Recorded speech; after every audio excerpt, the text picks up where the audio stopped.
Hoje nós vamos meditar no Salmo 89. Esse é um salmo que eu estive lendo entre muitos salmos essa semana, mas me chamou bastante atenção um pedaço desse salmo. O salmo todo é maravilhoso. Não é um salmo de Davi, é um salmo de Etan. Sabe quem é Etan? Não, né? Eu também não sei. Mas é o autor desse salmo. E é um salmista. E é alguém que está sendo inspirado por o que está vendo na sua relação com Deus. Essa é a base daquilo que o salmista faz. O salmista é aquela pessoa que está tendo uma experiência com Deus. Ele está vendo algo que Deus está fazendo. E isso está mexendo com as suas emoções. Isso está inspirando a sua vida. Inspirando a sua vida. Então ele escreve esse salmo em nossa direção. O propósito da nossa conversa hoje é que você possa mais uma vez perceber a importância, o prazer, a realidade de que valorizar a presença de Deus na sua vida é algo que é essencial e que há grandes benefícios em fazer isso. A gente costuma dizer que Deus não deve ser procurado só por causa dos seus benefícios, como se ele fosse um gerente de supermercado, né? Alguém que vai fazer o que você precisa. Hoje eu quero isso. Onde está tal coisa? Não é? Eu sou bem perdido em mercado, então tem que sempre perguntar para alguém onde fica aquelas plaquinhas que tem no mercado. Não serve nada para mim, eu me perco do mesmo jeito. Porque elas tinham que ter assim 200 itens. Aí eu me achava, né? Só tenho uns 4, 5 para dar um exemplo. Parece que sempre que eu quero não está naquela plaquinha. Deus não é um gerente de supermercado para quem você chega com as suas demandas. Para quem você vai chegar para Ele e falar assim: Deus, é isso que eu preciso hoje. Você não disse que era meu pai? Me atenda. Esse não é a relação com Deus ideal, saudável. Porém, a realidade é que na presença de Deus nós somos beneficiados por causa da sua grandeza, da sua bondade. Nós vamos ver que andar com Deus é bom para nós, em todos os sentidos. E eu chamei essa mensagem de alegria que Deus nos dá, porque é um tema central, mas eu quero que você pense em alegria aqui como a verdadeira alegria, aquela alegria duradoura, uma alegria genuína, uma alegria que não é gerada apenas por pequenos prazeres da vida e coisas boas que nos acontecem, ou uma piada que alguém conta durante a mensagem, ou num outro momento, que também é bom para nós, né? Nós somos pessoas que gostam de se alegrar. Uma boa piada, para mim, é uma coisa de Deus. Sabe por quê? Porque você ri da piada. E se você pode rir de uma piada, é porque Deus te deu condição de rir de alguma coisa, de achar graça. Isso é tão bonito, na verdade, né? Talvez seja uma das coisas infernais dessa vida, é pegar uma piada e fazer dela uma piada suja. Porque rouba de nós a pureza de algo que Deus nos deu, que nos faz sentir alegres e felizes, às vezes renovados com uma simples piada boa, uma coisa alegre, né, que nos faça. E isso é aquilo que o Senhor quer ser para nós. Nós vamos ler do Salmo 89, do versículo 15 ao 19, e nós vamos dar uma olhada aqui que esses versículos nos dizem. Na minha versão NVT diz assim: feliz é o povo que ouve o alegre chamado para adorar. Por quê que esse povo é feliz?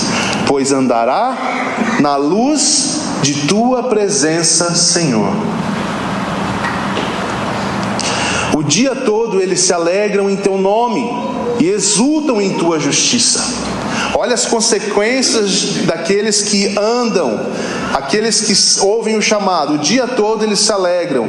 Tu és a força gloriosa deles. Perceba os benefícios que estão sendo apresentados por você estar diante de Deus, estar presente diante de Deus, ao alcance da sua luz. Essa é a metáfora que o salmista está usando. É literalmente como se fosse isso que ele estava vendo. Eu vejo que quando nós nos aproximamos de Deus em adoração, Deus se apresenta a nós de modo que a sua luz resplandece sobre nós, e nós somos alcançados por essa bondade, por essa luz. O salmista está falando sobre isso. Tu és a força gloriosa deles, é do teu agrado nos fortalecer. Você e eu não precisamos ficar preocupados de ficar pedindo tantas coisas para Deus. Há uma maturidade na vida cristã, irmãos, que você para de pedir coisas para Deus. Você acredita nisso ou não? Quem quer chegar nesse nível? É um momento de tal confiança no amor de Deus, na bondade de Deus, na soberania de Deus, no cuidado de Deus, que você só vive com Deus, e você agradece a Deus, e você o adora, você o ama, e você confia nele.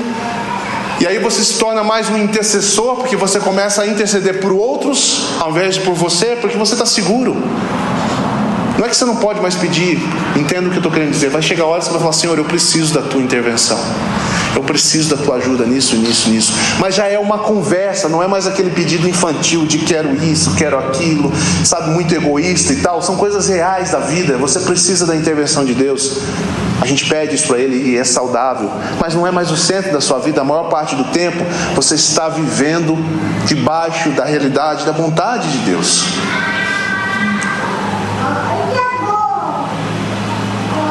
Como que é aquela frase? O Senhor é bom o tempo todo. O tempo todo o Senhor é bom. É isso que ecoa no seu coração, no meu coração, no dia a dia, enquanto você se move, no dia que você leva. Na segunda-feira eu acho difícil essa frase. Segunda-feira. O Senhor é bom em todo tempo, o Senhor é bom na segunda-feira também. Na hora do aperto, na hora de uma grande dificuldade, essa convicção, ela revela para você e para mim, muitas vezes, a nossa proximidade com Deus. E mesmo no momento onde isso parecer que está destoando e fala: eu não estou com o sentimento correto, não tem problema. Você está vendo como é bom estar andando com Deus? Mesmo nessa hora, eu ainda conto com a graça dele.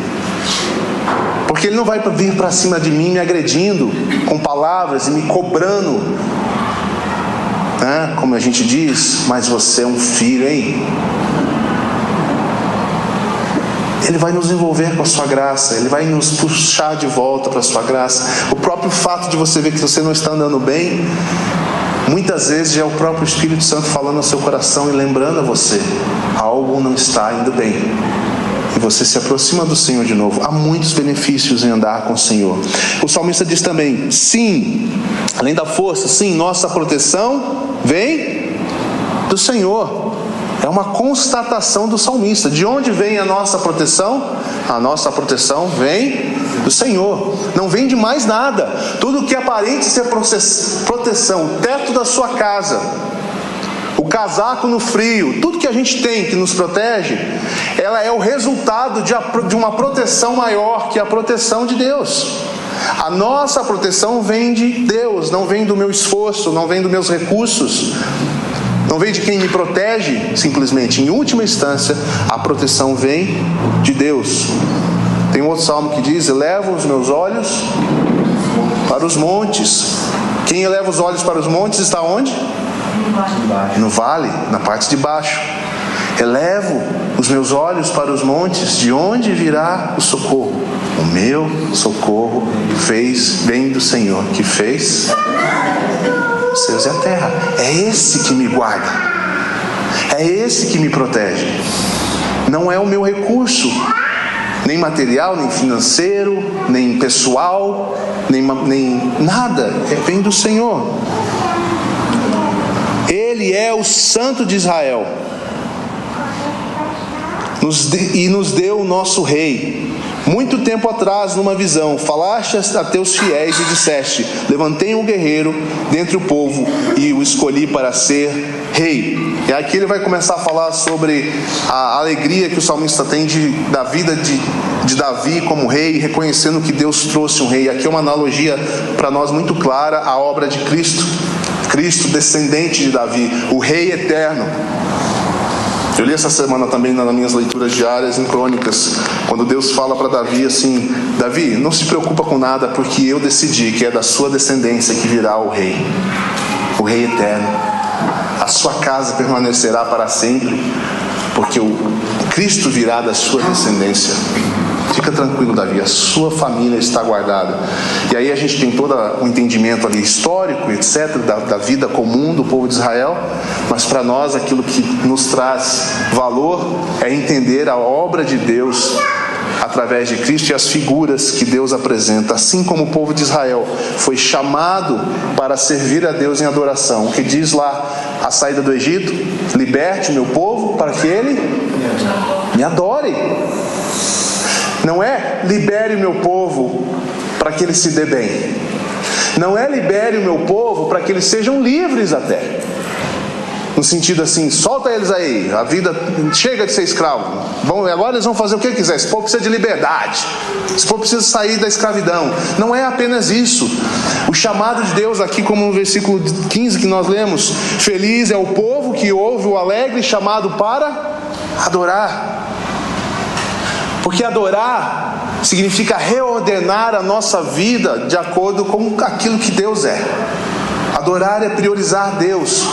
Adorar é amar a Deus, dar amor a Deus livremente.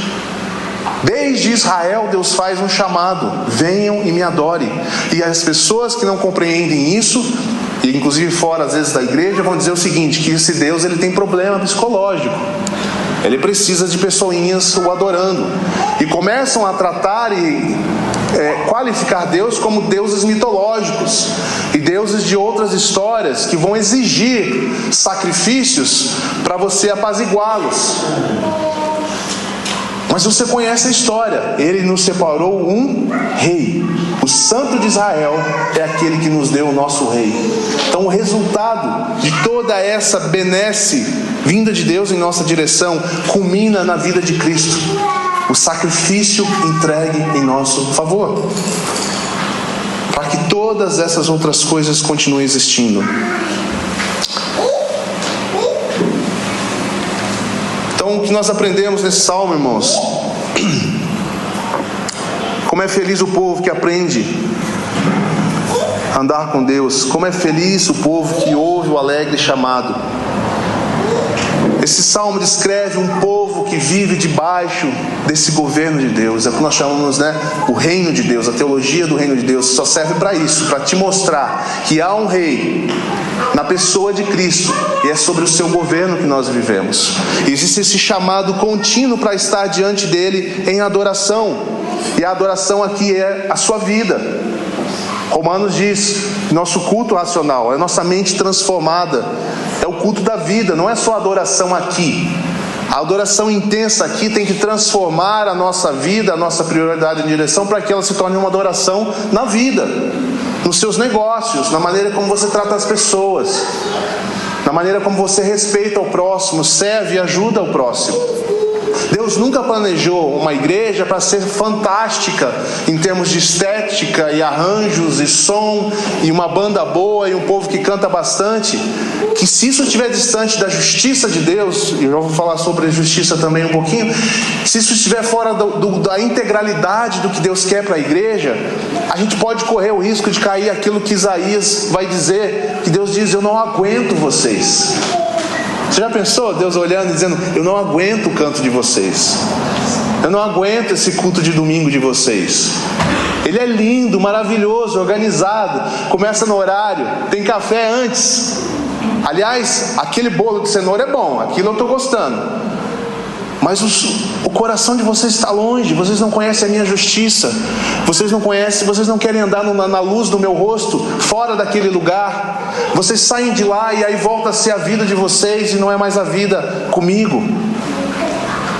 Esse é o cuidado. É por isso que, pergunta de ontem também no café, quando devo congregar? É para isso que a gente congrega, porque a gente ouça, os irmãos vão chamando a atenção às vezes. Onde é que você anda, meu querido?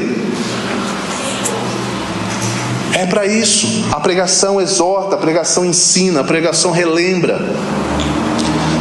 Deus nos chama para andar debaixo da sua luz. E aqui eu vou usar uma metáfora que é simplesmente uma metáfora, porque senão você pode entender errado, mas é quase como se fosse o seguinte: eu represento Deus aqui, e a minha luz, da minha santidade, da minha bondade, ela se espalha de mim até esse tapete. Ou seja, o Bruno e a Carol e o Lucas e o Pedro estão pegando um pouquinho da minha luz. Mais um pouco e eles estão fora. Está entendendo a minha metáfora? Ele nos chama para estar próximos dele, de forma que a sua luz nos alcance. Por isso eu disse que é uma metáfora. Não quer dizer que Deus não, né, que a luz dele não chegue em outros lugares. Talvez chegue através de você e de mim. E essa é outra metáfora interessante que eu nem tinha pensado. Talvez esse é o chamado. Ouça o chamado. Receba a alegria de estar comigo. Receba da minha luz. Receba da minha bondade. E agora você vai e seja Jesus para aquele que precisa conhecer Jesus. E você não precisa ser um grande pregador, você não precisa mudar o seu vocabulário, a não ser que você fale bobagem, né? As palavrinhas aqui que você não devia ter na sua boca.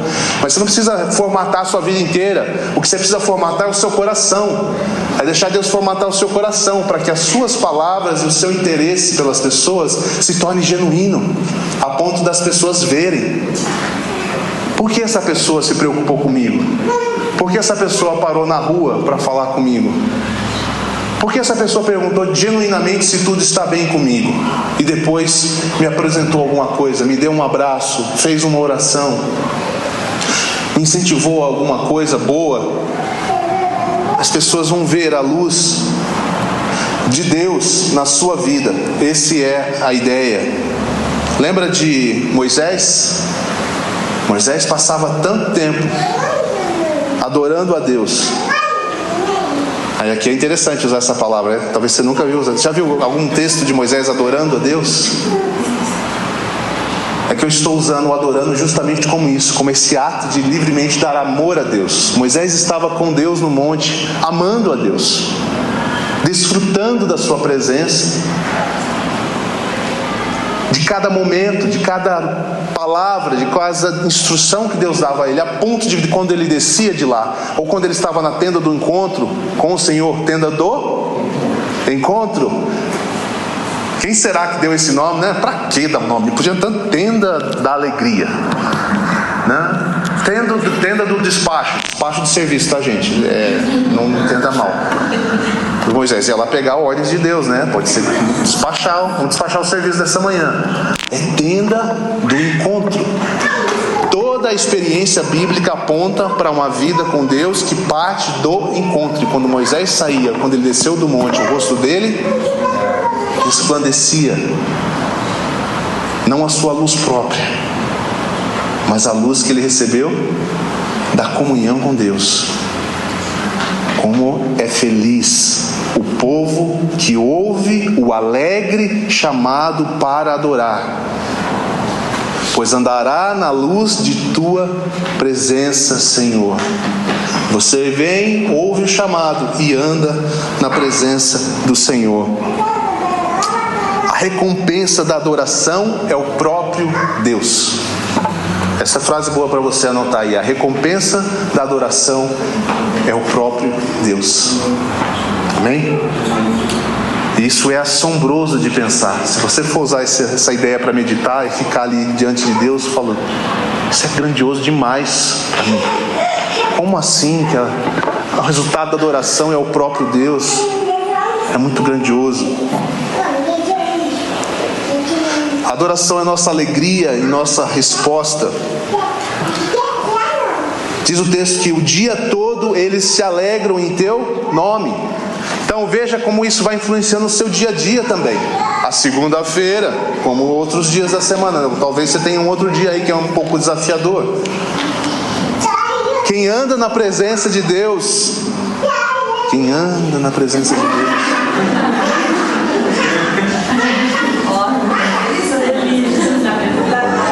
não sei não, se Deus não está mostrando aí como que você deve andar feliz e alegre na presença de Deus, como uma criança, curtindo, gostando daquilo, alegre. O dia todo se alegram em teu nome. Parece que ecoa: Jesus, Jesus, Jesus. É assim que está a sua vida hoje? Ou você consegue passar das 7 da manhã às 7 da noite sem pensar em nada que tenha a ver com Deus? É preocupante. É preocupante. Porque você não precisa ficar orando o tempo inteiro, como assim, ajoelha e ora, né? Mas a oração é uma conversa. E você pode, durante o seu dia, ter palavras com Deus, conversar com Deus, viver com Deus. e exultam em tua justiça. Eu falei que ia comentar sobre isso. De novo, a presença de Deus, nós não podemos escolher, porque isso aqui vai desdobrar em outras coisas que nós vamos conversar em outros momentos. A adoração que Deus propõe para nós, quando Ele nos chama para aproximar dEle, é uma adoração que desemboca na sua justiça. E justiça, você precisa entender justiça aqui não como juízo e julgamento, que às vezes a gente confunde o tema. Sabe por quê? Porque aí tem crente que sai da igreja julgando todo mundo, e virou santo, né? Ele acha que ele entrou na igreja e saiu santo. A luz da presença do Senhor trabalha o nosso coração, nos faz andar na sua luz constantemente, e nós passamos a exultar na tua justiça. Nós passamos a ter prazer e alegria que Deus vai nos dando quando nós vemos que a justiça do ponto de vista de Deus, não do julgamento, a justiça do direito e da coisa certa, vai se aplicando na vida das pessoas. E nós participamos disso, e nós exultamos quando a justiça acontece. E nós facilitamos o caminho da justiça. Qual é a oração que Jesus ensinou? Qual foi a pergunta mais importante que os discípulos fizeram? Ensina-nos a orar. O que foi que Jesus ensinou para eles? Orem assim: Pai nosso que estás no céu, venha o teu reino, seja feita a tua vontade assim na terra como nos céus. Que a tua justiça aconteça aqui na terra. Essa é uma tradução para esse trecho da oração.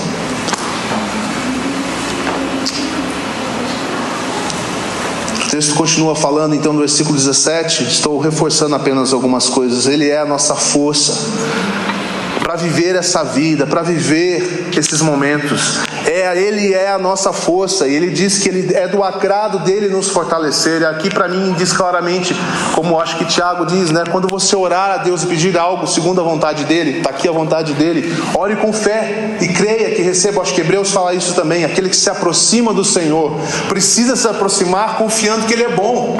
Qual é o propósito de você se aproximar de Deus achando que Ele é mau, o que Ele pode destruir? Que benefício você vai tirar de alguém que você não consegue nem ouvir, que você está com medo?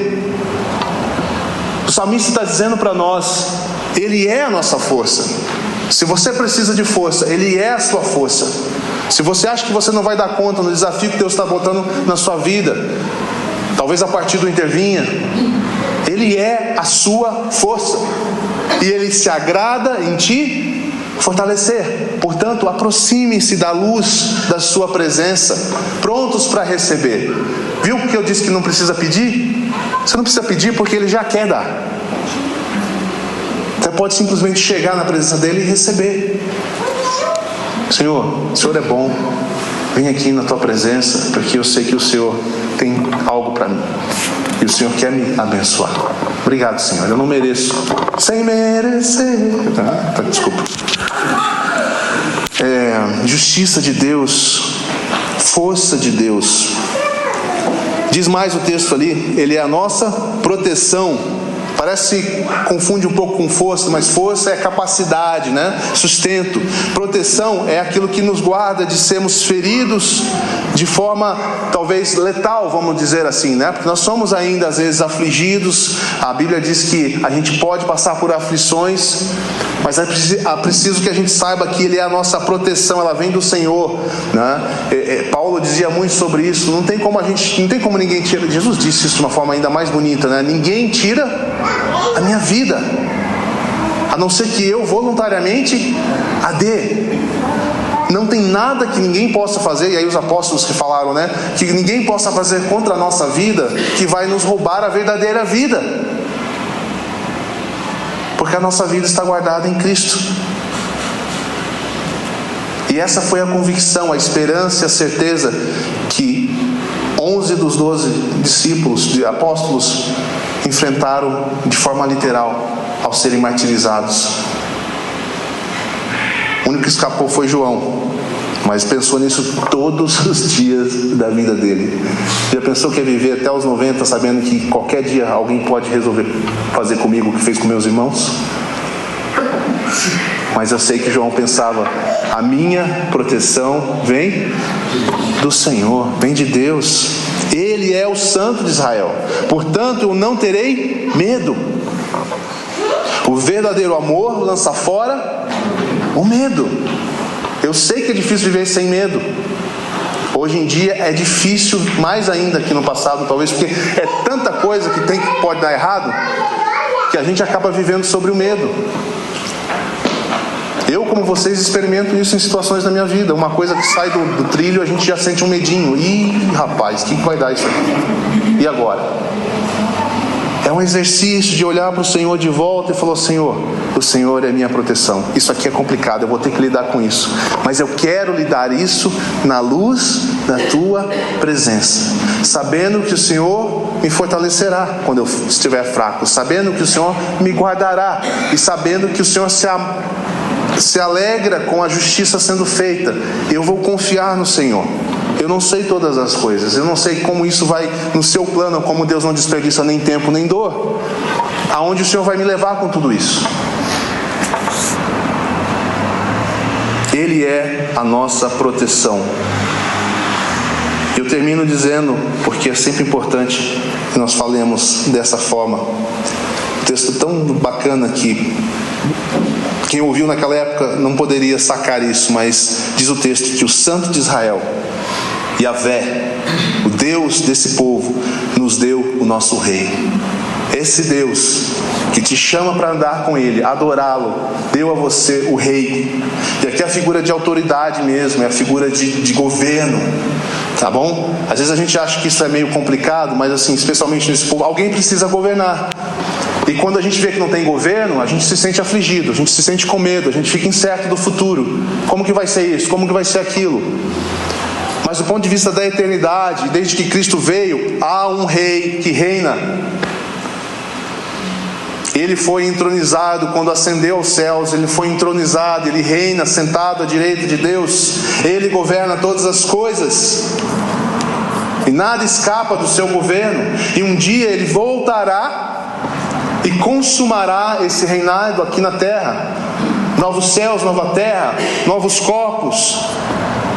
Alegria permanente, eterna. Não haverá mais choro, não haverá mais lágrima, não haverá mais dor, não haverá mais injustiça. Apenas a luz de Deus plena e completa o tempo todo. Porque a palavra diz que Ele habitará em meio ao seu povo. Em definitivo. Perceptivo o tempo todo. Não apenas em nós, mas estará conosco e no meio de nós. Amém? Deus é bom o tempo todo. Deus é bom.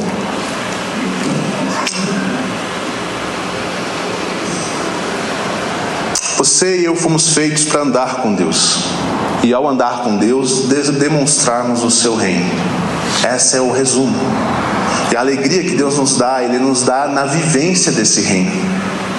Como eu disse no início, Ele não está aqui para te dar alegriazinhas e fazer de você uma pessoinha felizinha o tempo todinho, né? Rodando em volta do seu próprio umbigo e com as suas pequeninas coisas. Ele se importa com as pequenas coisas da sua vida, mas o que Ele quer trazer a você é a alegria de viver diante dEle, é a alegria de desfrutar da pessoa dEle. John Piper falava muito sobre isso. Às vezes é difícil de entender onde ele estava, assim, porque a gente não está longe, às vezes, do que alguns homens já descobriram e mulheres descobriram, né? E ele diz: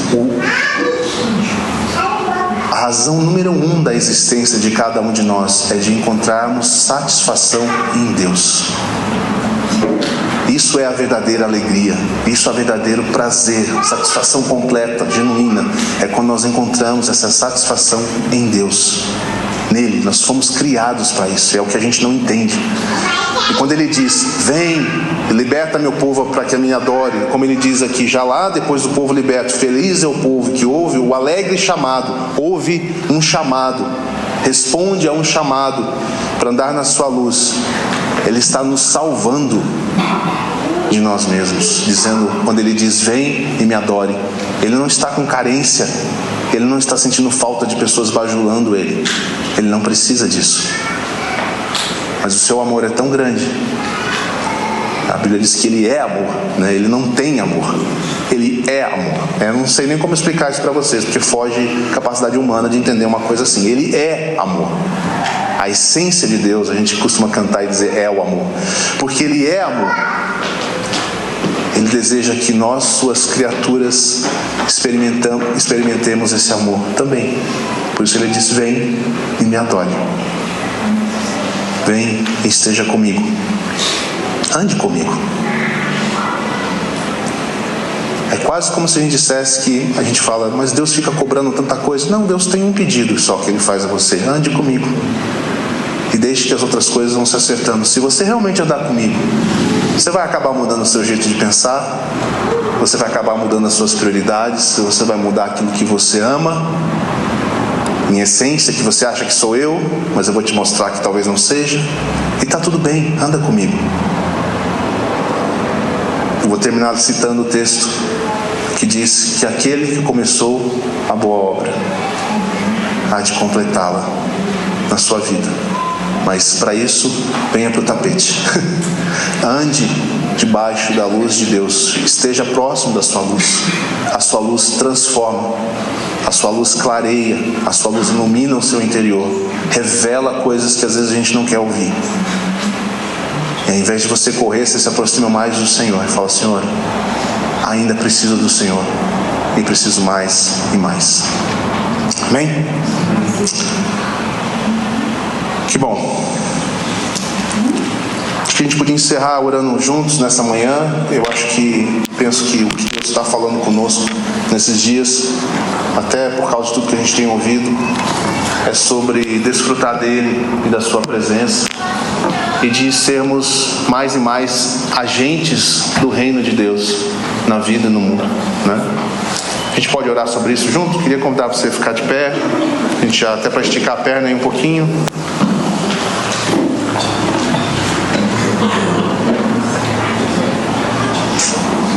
Feche seus olhos.